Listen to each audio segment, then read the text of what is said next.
이번 편은 지난주에 이어 후계자 육성과 그 핵심에 대해서 설명을 드리도록 하겠습니다.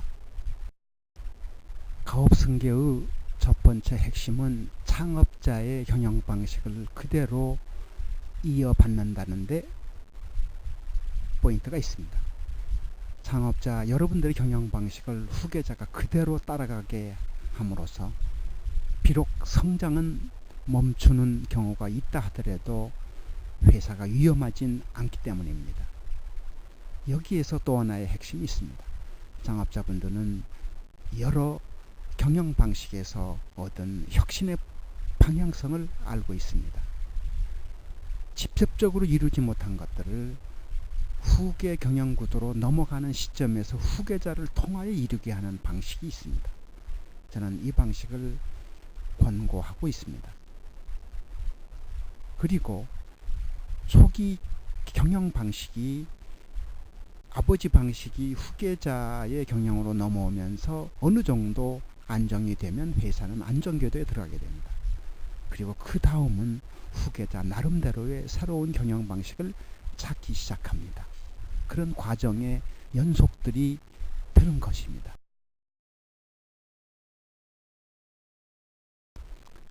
가업 승계의 두 번째 포인트는 암묵지의 승계입니다. 중소기업, 중견기업은 특징적으로 그 기업만이 가지고 있는 기업 문화, 즉 창업자 정신이 깊게 새겨져 있습니다. 제조 방식, 판매 방식, 고객 관리 방식, 경영 방식, 기술의 관리 방식, 즉 그 회사의 창업자 정신이 고스란히 새겨져 있습니다.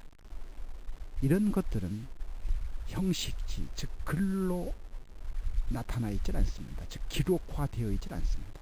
그와 같은 암묵적 기술들, 그러한 지혜로움들이 후계자에게 어떻게 승계되느냐가 가업승계 두 번째 핵심 포인트가 되겠습니다. 많은 시간이 필요한 부분들입니다. 물론 가업승계 과정에서 암묵적으로 나타난 것을 형식적으로 바꾸는 프로세스도 항상 같이 진행되어야 할 부분들입니다.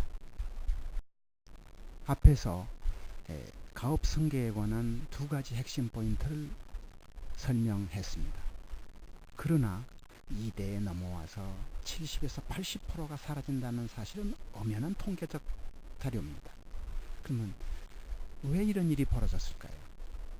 최근에 중국 젊은 학자가 쓴 부의 본심이라고 하는 내용을 살펴볼 필요가 있습니다.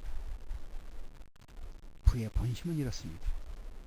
부가 승계되면 편한 것만 꾀하고 일하기를 싫어하며 돈을 물 쓰듯이 낭비하고 나쁜 습관들이 후계자들에게 있다. 그것이 바로 부의 본심이라고 그럽니다. 가업 승계라 함은 후계자에게 부와 권력을 승계하는 것입니다. 그렇다면 후계자들은 태어나면서부터 승패가 결정되어 있기 때문에 승자의 자식은 남보다 큰 성공을 거두어야 한다는 사실입니다. 그러나 실제는 그렇지 않습니다. 그 이유는 뭘까요? 성공한 집안의 자식이 정서 장애를 겪고 약물에 중독되는 경우가 흔히 있다고 합니다.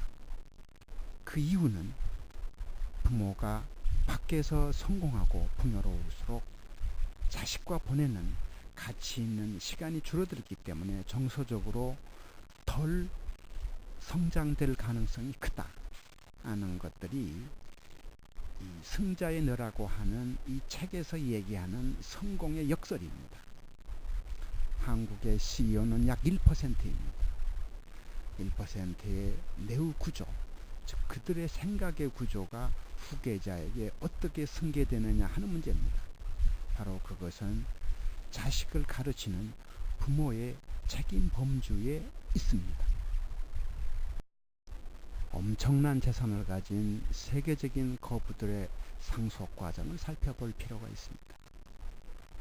세계적인 부자 빌 게이츠, 워런 버핏과 같은 창업자들은 막대한 재산을 세상에 환원하기로 선언하고 이미 실천에 들어간 대표적인 인물들입니다. 뉴욕시장 마이클 브룸버그, 홍콩의 액션 영화 배우 성룡 같은 사람들도 상속을 거부한 대표적인 인물들입니다. 그들의 좌우명은 이렇습니다. 물려받은 재산이 인간을 망칠 수 있다. 즉 자기 후손들이 망할 수 있다는 사실을 예지하고 있습니다. 최근에 카이스트 정세진 교수가 발표한 이세의 경영 능력에 관한 보고자료가 있어서 소개드립니다. 그는 창업 이세의 능력이 전문 경영인들을 넘기 어렵다 이렇게 얘기하고 있습니다. 즉 풍족하지 못한 집안 출신들은 부모가 열심히 일하는 것을 보고 자라났기 때문에 부유층 출신보다 성공률이 높고, 그렇지 않는 사람들, 즉 유산을 많이 받은 사람들은 성공 확률이 낮다, 이런 보고서를 낸 자료입니다. 물론 이것은 국내외 자료를 통계적으로 낸 사례라고 그렇게 얘기하고 있습니다. 한국 중견 중소기업에서의 후계 구조에서 전문 경영인을 통한 위탁 경영이 과연 가능할까 하는 문제입니다. 이것은 한국 기업 구조에서는 더욱더 불가능한 구조로 되어 있습니다. 자본주의 형태지요. 그래서 일본의 경우는 후계자를 지정하고 그리고 선발된 후계자는 혹독한 경영 수업을 시키는 그런 과정을 거치게 됩니다. 이제는 결론에 도달할 수 있습니다. 후계자 육성이 가업승계의 핵심입니다. 후계자 육성은 그렇게 용이한 일이 아닙니다. 세계 4대 성인 중에 한 사람인 공자도 공자의 아들 백어를 가르치질 못했습니다. 그는 시를 배웠느냐, 예를 배웠느냐 라고 하는 두 가지 질문만 물었을 뿐 외부 선생님을 모셨다고 합니다. 즉 내 자식은 내가 못 가르친다 하는 것이 공자의 가르침입니다. 그래서 후계자를 위한 훌륭한 스승이 별도로 모셔야 합니다. 그게 후계자 육성의 핵심입니다. 다음 35가지 항목은 세계 최다 장수기업을 보유하고 있는 일본의 가업승계 전문가가 제시하는 후계자 체크리스트입니다. 이 자료를 한국 실정에 맞도록 재정리하였습니다. 이 자료를 살펴보면서 과연 후계자가 적합하게 선정이 되어 있는지를 체크해 보시길 부탁드립니다.